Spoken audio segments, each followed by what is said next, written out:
Thank you. Thank you very much, Ambassador, for being here with us today. Ambassador Wiseman, do you believe that the old relationship we have with the United States based on deepening integration of our economies and tight security and military cooperation is over, that it's clear the U.S. is no longer a reliable partner, and that many of our former strengths based on our close ties to America have become weaknesses? Thank you. Mr. Chair, our relationship with the United States is not over.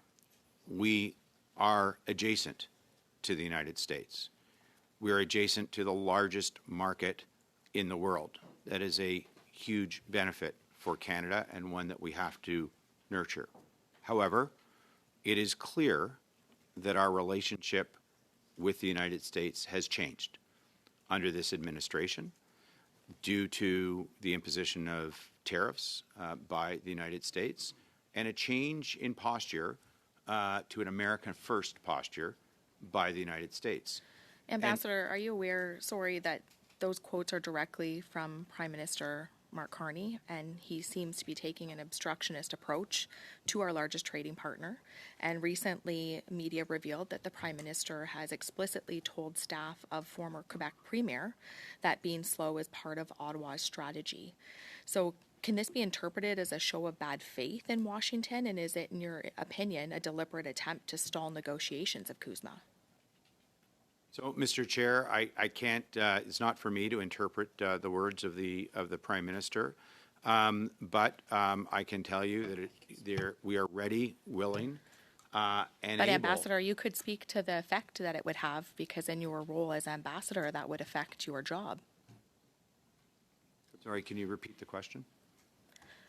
The words that the Prime Minister used directly affect the role that you have in your job as ambassador.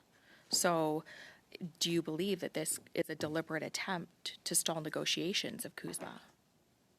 Mr. Chair, Canada is ready, willing, and able, as is our chief negotiator, as is Minister LeBlanc, as am I, in a supporting role, to commence the formal review process of the CUSMA agreement. And we are in regular discussions with the United States as it relates to the 232 tariffs. Ambassador Hoekstra has said of CUSMA that it's not an intense negotiation. There really have been no serious negotiations since October of last year.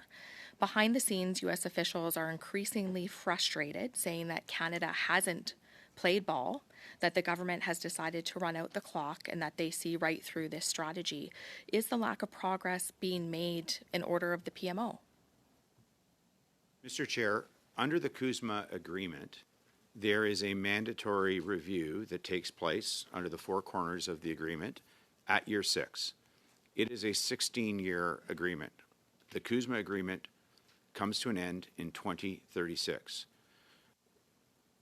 The Government of Canada is ready to commence the formal review process with the United States and with Mexico. And we are ready and prepared to do that review process, not a renegotiation. It is a review under the terms of the agreement.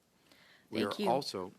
Janice Charette, the top negotiator on CUSMA, said that she thought the government should get prior credit for concessions made 10 months ago on the digital services tax, counter tariffs, and legal challenges on softwood lumber.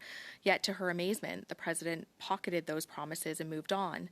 Meanwhile, 2.6 million Canadians, including many businesses in southwestern Ontario and my riding of Middlesex, London, who depend on trade with the U.S. for their work, they're very deeply worried. So has the Prime Minister revealed to you why he made the strategic error of dragging this out instead of using the leverage we had at the beginning of the talks to get the tariffs removed? Any specific conversations I may have had with the Prime Minister around trade strategy or otherwise as advice are privileged, and I'm not in a position to comment. The Prime Minister has said that Janice Charette is the chief trade negotiator and not you. So could you tell us what role you play in the negotiations, and can you detail the number of meetings and the substantive actions that have been taken by Canada to secure a deal thus far? Well, my role is to support the chief negotiator, to support Minister LeBlanc, to support the Government of Canada writ large, and to build the relationships, being resident in Washington day in and day out to support those relationships across with American legislators and with American business leaders and labor leaders in support of our chief negotiator. And this is a structure of a team that is proving to be very effective. Thank you.